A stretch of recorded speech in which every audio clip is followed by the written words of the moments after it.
la noche que jugamos con la guija, no es que creyéramos realmente en esas cosas. Éramos un grupo de amigos aburridos, buscando una forma de pasar el rato en casa de Ana. Llovía a cántaros y la televisión no ofrecía nada interesante. Fue idea de Miguel, siempre el más atrevido y el que proponía las ideas más descabelladas. Alguien recordó que Ana tenía una de esas tablas en el trastero, un viejo juego de cuando era pequeña. La encontramos llena de polvo, con las letras un poco borrosas, pero ahí estaba, lista para ser usada. Nos sentamos alrededor de la mesa del salón, con la luz apagada y solo unas velas parpadeando, creando sombras extrañas en las paredes. Daba un poco de cosa, la verdad, pero más que miedo sentía curiosidad, y también un poco de escepticismo. Éramos 5, Ana, Miguel, Sofía, Javier y yo. Pusimos nuestros dedos suavemente sobre la plancheta, esa pieza triangular de madera con un agujero en el centro. Miguel fue el que empezó, preguntando si había algún espíritu presente que quisiera comunicarse con nosotros. Al principio no pasó nada. Nos miramos entre nosotros, riendo nerviosamente, pensando que todo era una tontería. Pero al cabo de unos minutos, notamos un ligero movimiento bajo nuestros dedos. Era casi imperceptible, pero estaba ahí. La plancheta se deslizó lentamente hacia la letra S. Luego se detuvo. Esperamos, conteniendo la respiración. Después de unos segundos que parecieron una eternidad, se movió de nuevo, esta vez hacia la I. Y luego a la punto. Sí, deletreó. Sentimos un escalofrío colectivo. No estábamos seguros de si alguno de nosotros estaba moviendo la plancheta inconscientemente. Nos prometimos que nadie lo haría a propósito. Miguel volvió a preguntar, esta vez con un tono más serio, ¿quién eres? La plancheta se movió, más rápido ahora, deletreando un nombre, Víctor. Le preguntamos a Víctor qué quería, por qué estaba aquí. Respondió con frases cortas, a veces inconexas. Dijo que estaba atrapado, que necesitaba ayuda. No nos dio muchos detalles, y la atmósfera se fue volviendo cada vez más tensa. Sofía estaba pálida, con los ojos muy abiertos. Javier no paraba de carraspear. Yo sentía un nudo en el estómago. Ana, la dueña de la casa, parecía la más afectada, mirando la tabla con una mezcla de fascinación y terror. En un momento dado, Miguel preguntó algo personal, algo que solo uno de nosotros sabría. Para nuestra sorpresa, la plancheta respondió correctamente. Fue ahí cuando el escepticismo se desvaneció por completo. Algo estaba pasando, algo que no podíamos explicar. Decidimos que era suficiente por esa noche. Nos despedimos de Víctor, moviendo la plancheta hacia la palabra adiós.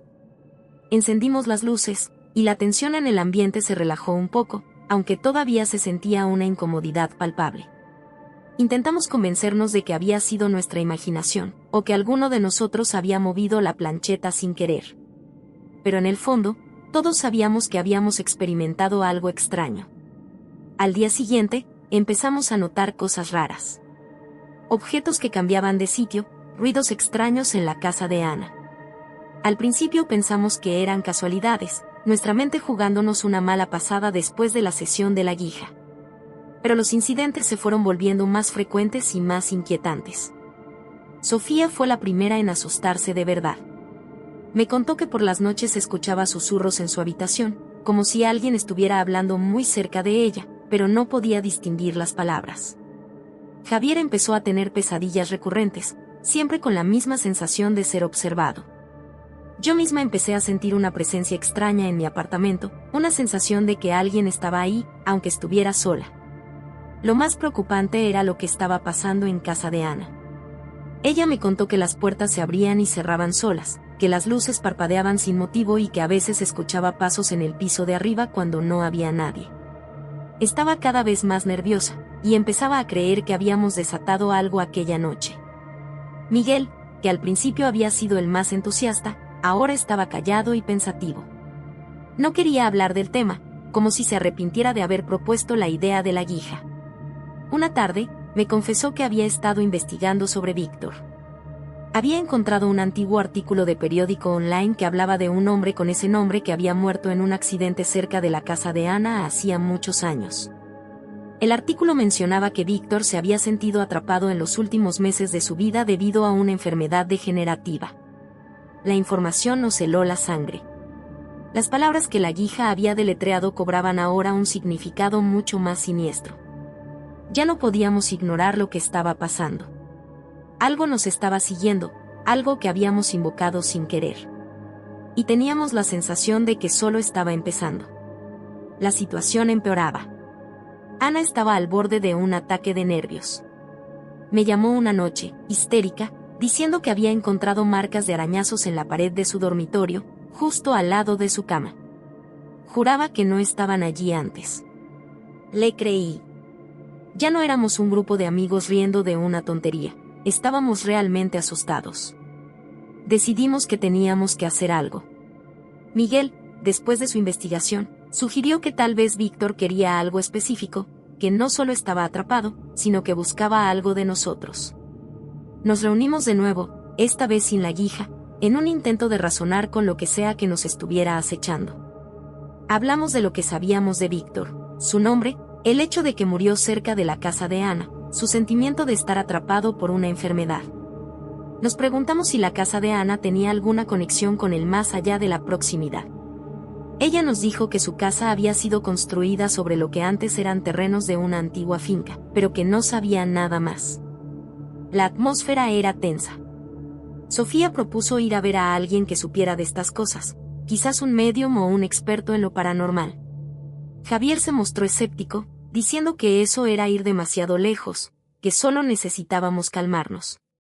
Pero el miedo era más fuerte que la razón. Lo siguiente que ocurrió fue en mi apartamento. Una noche, mientras dormía, me despertó un frío intenso. Abrí los ojos y vi algo en la esquina de mi habitación. Era una figura oscura, apenas discernible en la penumbra. No tenía forma clara, era como una sombra más densa que las demás.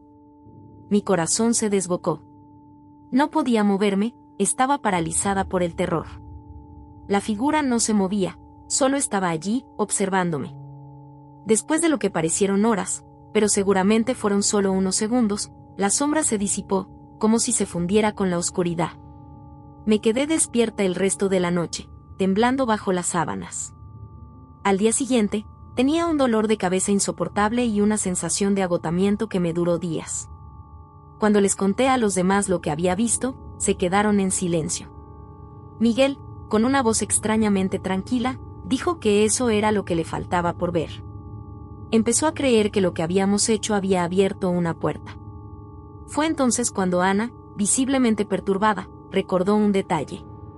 Su abuela, que había vivido en esa casa antes que ella, solía hablar de un viejo pozo en el jardín, que había sido cubierto hace décadas. Decía que era un lugar malo, que siempre había sentido una presencia allí. Nunca le prestó atención, pensando que era una historia de viejas. Pero ahora, con todo lo que estaba pasando, ese pozo cobraba un nuevo y aterrador significado. Decidimos ir a investigar el pozo. Era una locura, pero sentíamos que no teníamos otra opción. Armados con linternas, fuimos al jardín de Ana. El pozo estaba cubierto por una losa de hormigón, pero se notaba la depresión en el suelo. Estaba rodeado de vegetación crecida, y el ambiente alrededor era extrañamente frío, incluso en una tarde calurosa. Mientras estábamos allí, sentimos un cambio en el aire. Las hojas de los árboles cercanos empezaron a moverse, aunque no había viento. Las luces de nuestras linternas parpadearon. Una sensación de presión nos invadió, como si una fuerza invisible nos estuviera empujando. Entonces, Miguel, que estaba arrodillado cerca de la losa, dejó escapar un grito ahogado. Su mano se había resbalado y había tocado la losa. Al retirar la mano, vimos una quemadura roja en su palma, como si hubiera tocado algo extremadamente caliente. Pero la losa estaba fría al tacto. Entramos en pánico. Salimos corriendo del jardín, con el corazón latiéndonos a 1000 por hora. Estábamos aterrados. La quemadura en la mano de Miguel era una prueba innegable de que lo que nos estaba acechando era real y podía hacernos daño físico. La sensación de que estábamos en peligro inminente se volvió abrumadora. Esa noche, nadie durmió bien.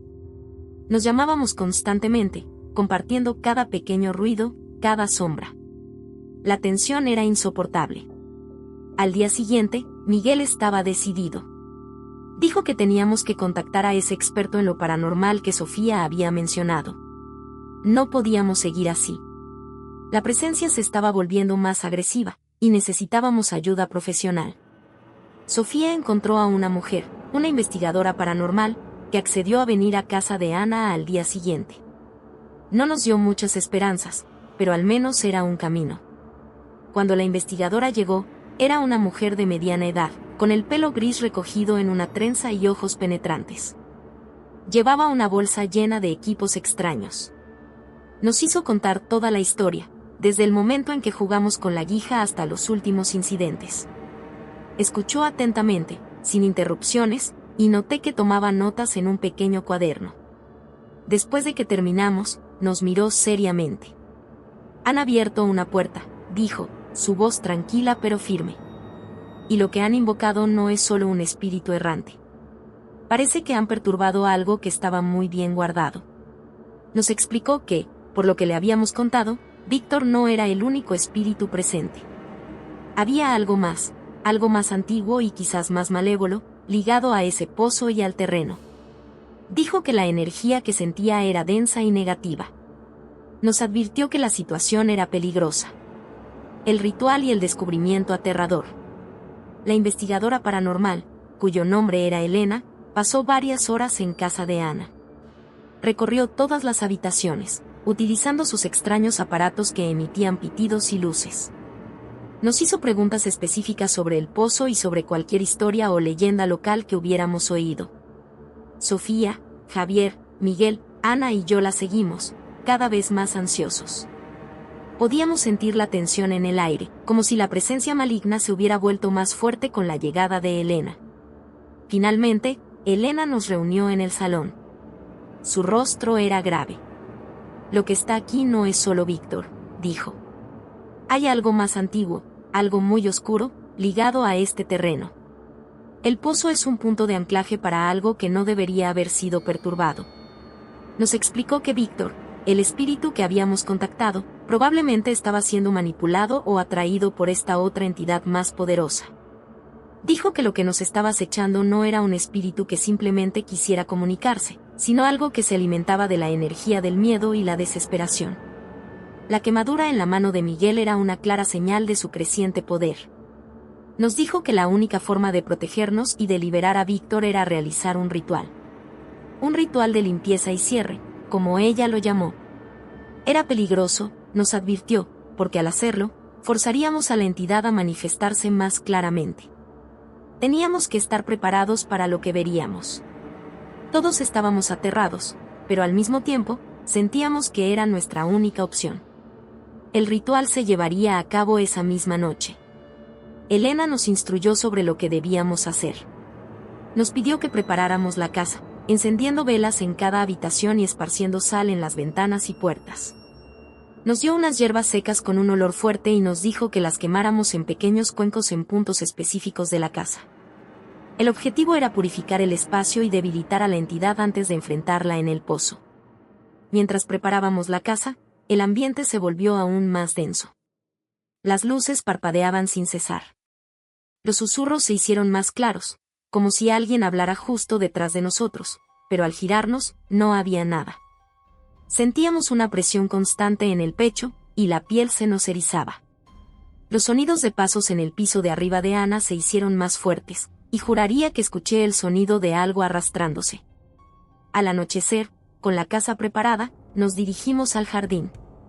La oscuridad era casi total, solo rota por la luna creciente y las linternas de Elena y las nuestras. El aire alrededor del pozo era gélido, y podíamos ver nuestro aliento en el frío. Elena nos pidió que formáramos un círculo alrededor de la losa del pozo. Ella sacó unos objetos de su bolsa, un amuleto, un pequeño frasco con un líquido humeante y un cuchillo ceremonial. Empezó a recitar unas palabras en un idioma antiguo, su voz grave y resonante. El ambiente se tensó de tal manera que sentí que el aire me faltaba. La temperatura bajó aún más. Las velas que habíamos traído se apagaron de golpe, una a una. Solo las luces de nuestras linternas y la de Elena nos iluminaban. De repente, la losa del pozo comenzó a vibrar. Un sonido gutural, como un gruñido profundo, surgió de las profundidades de la tierra. La tierra bajo nuestros pies tembló. Un olor nauseabundo a azufre y a carne podrida llenó el aire. Entonces, vimos como la losa del pozo comenzó a levantarse, lentamente, con un chirrido espantoso. Lo que emergió del pozo no era una sombra, ni una figura difusa. Era una masa oscura y retorcida, con una forma apenas humanoide, pero grotesca. Tenía apéndices que parecían ramas secas y una cabeza que no era más que un hueco sin rostro. Sus movimientos eran espasmódicos, antinaturales. Un escalofrío de puro terror me recorrió la espalda. Era real. Era mucho peor de lo que habíamos imaginado. Elena, sin inmutarse, alzó el cuchillo ceremonial y lo clavó en la tierra justo al lado del pozo, justo cuando la criatura intentaba extender uno de sus apéndices hacia nosotros. Un grito horrendo, que no era humano, salió de la boca de la criatura. Era un sonido que desgarraba el alma. La criatura se retorció, como si estuviera siendo quemada. Elena entonces arrojó el líquido humeante hacia la entidad, mientras seguía recitando sus palabras. La masa oscura se contrajo, emitiendo un silbido agudo. Parecía que estábamos ganando, que ella estaba logrando controlarla. Pero entonces, la criatura hizo algo inesperado. En lugar de disiparse o retirarse, se lanzó directamente hacia Miguel. Miguel, paralizado por el miedo, no pudo reaccionar. La entidad lo envolvió, y él dejó escapar un grito desgarrador de puro dolor. Su cuerpo empezó a convulsionar. Ana, Sofía y Javier gritaron, intentando ayudarlo, pero no podían acercarse. Era como si una barrera invisible los detuviera. Elena, con un rostro de pánico que no le había visto antes, intentó intervenir, pero la entidad estaba aferrada a Miguel. En ese momento, la masa oscura que envolvía a Miguel pareció absorber algo de él. La criatura se hizo más grande, más definida, y sus ojos, 2 puntos rojos brillantes, se abrieron en lo que parecía ser su cabeza. Y luego, habló. No fue una voz, sino un coro de susurros, 1000 voces distorsionadas, que resonaron en nuestras mentes. Nunca debieron despertar lo que duerme. La entidad soltó a Miguel, que cayó al suelo, inconsciente. Su rostro estaba pálido, y su cuerpo temblaba incontrolablemente. La criatura, ahora más imponente, nos miró a cada uno de nosotros con esos ojos rojos, y luego, con un movimiento antinatural, se hundió de nuevo en el pozo, arrastrando la losa de hormigón con ella, dejando solo un rastro de un hedor insoportable y el silencio más absoluto. La calma regresó, pero era una calma aterradora. El pozo estaba cerrado de nuevo, como si nada hubiera pasado. Nos acercamos a Miguel. Estaba respirando, pero apenas. Lo llevamos dentro de la casa. Elena estaba pálida, su rostro reflejando una profunda preocupación. Nos dijo que la entidad no había sido destruida, solo contenida. Y que había tomado algo de Miguel. No sabía qué, pero no era bueno. Desde esa noche, Miguel nunca volvió a ser el mismo. Se recuperó físicamente, pero su mente se había roto. No hablaba, apenas respondía. Sus ojos estaban perdidos, como si hubiera visto algo que no se puede desver. La entidad se había ido, sí, pero había dejado su marca. Y el terror de esa noche, el sonido de las 1000 voces, los ojos rojos de la criatura, y el destino de Miguel, nos perseguirían el resto de nuestras vidas. Sabíamos que, aunque el pozo estuviera sellado, el miedo nunca nos abandonaría.